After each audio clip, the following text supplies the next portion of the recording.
Welcome into Duval Daily, presented by GenJag.com. I'm Jordan Lugo. Thanks so much for tuning in here on Tuesday, May 14th. Jaguars Stadium of the Future updates. We're talking about him here today.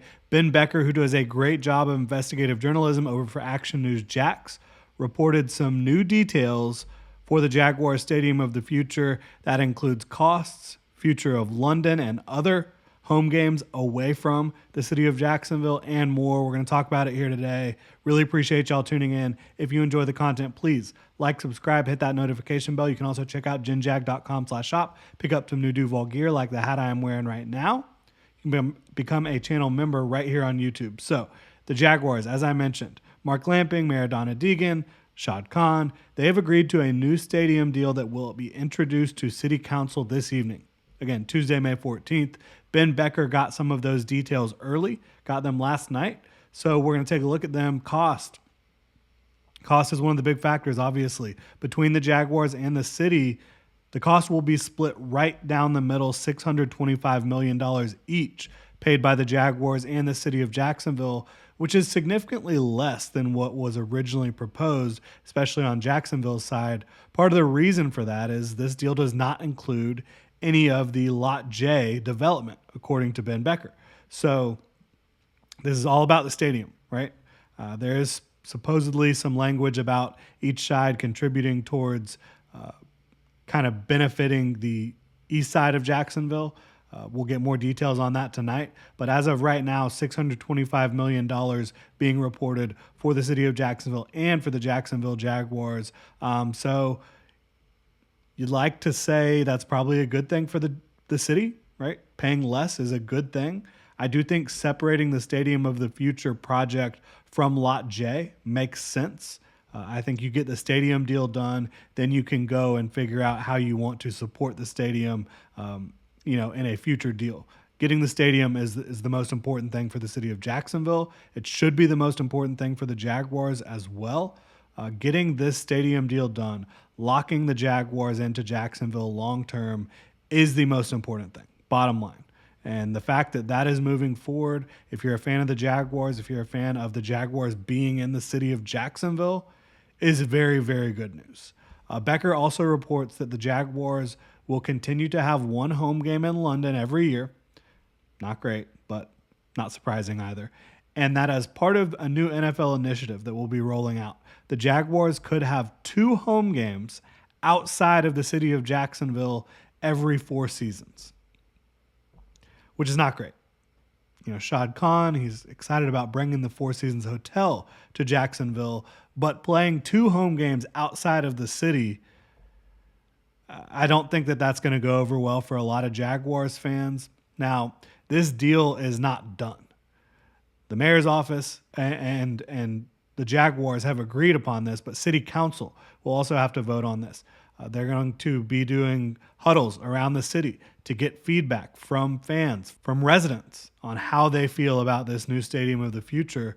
But the bottom line is, for Jaguars fans that are local in the city of Jacksonville, I don't think having 2 games away from Jacksonville that are technically home games is going to go over very, very well. I really don't. And again, that is every 4 years. So it's not an every season sort of thing. We'll see how all that plays out. But again, according to Ben Becker, there could be 2 home games away from Jacksonville every 4 years. Now, will that be part of an 18-game season? It seems likely that the NFL is moving towards that direction. 17 games has always been kind of clunky, but I think 18 games is where the NFL is heading, which would mean the city of Jacksonville, this new Stadium of the Future, would still host at minimum 7 home regular season games every year. Usually it would be 8, while most teams would host 9 every single year with an 18-game schedule, right?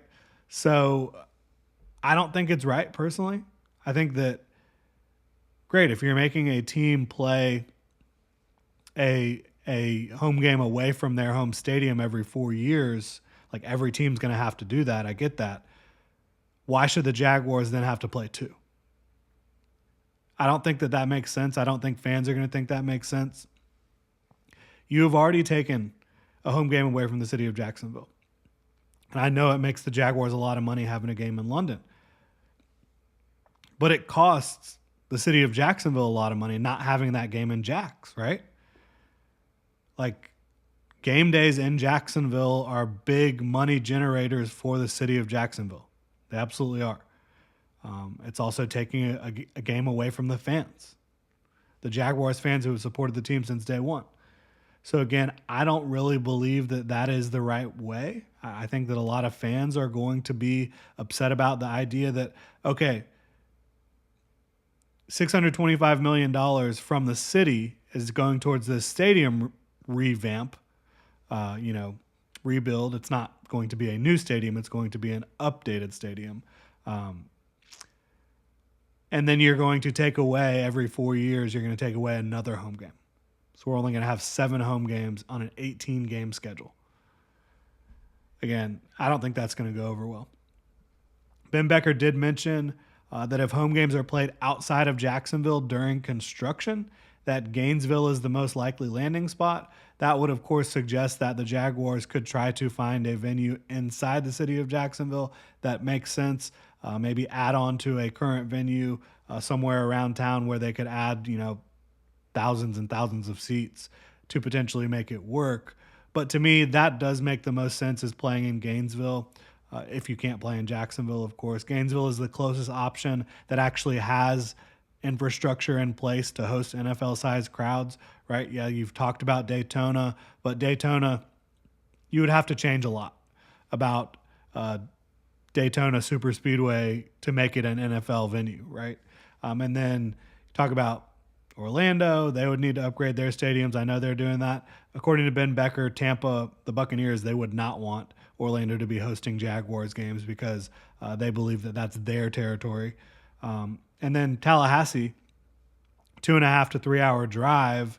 With traffic, it's going to be even longer than that. So Gainesville is the closest place that has football infrastructure in place that can host NFL-sized crowds. You can get there in an hour and a half. Obviously, with traffic, that will be impacted. But I do think that it makes the most sense if you're not going to be able to host these games during construction inside of the city of Jacksonville. We do know the Jaguars and the University of Florida have had talks about the potential of this. We will find out more tonight about where this is all headed. But kudos to Ben Becker for getting the scoop on all this a little bit early, getting it last night on the, again, $625 million split between the Jaguars and the city of Jacksonville, much less than the initial proposal, of course. The potential of 2 home games outside of the city of Jacksonville every 4th year. And again, Gainesville being the likely landing spot if the Jaguars cannot figure out somewhere to play during construction in the city of Jacksonville. Really appreciate y'all tuning in. If you enjoy the content here, please like, subscribe, hit that notification bell. You can also check out genjag.com/shop, pick up some new Duval gear like the hat I'm wearing right now. Become a channel member right here on YouTube. Get access to some nice perks. Y'all have a good one.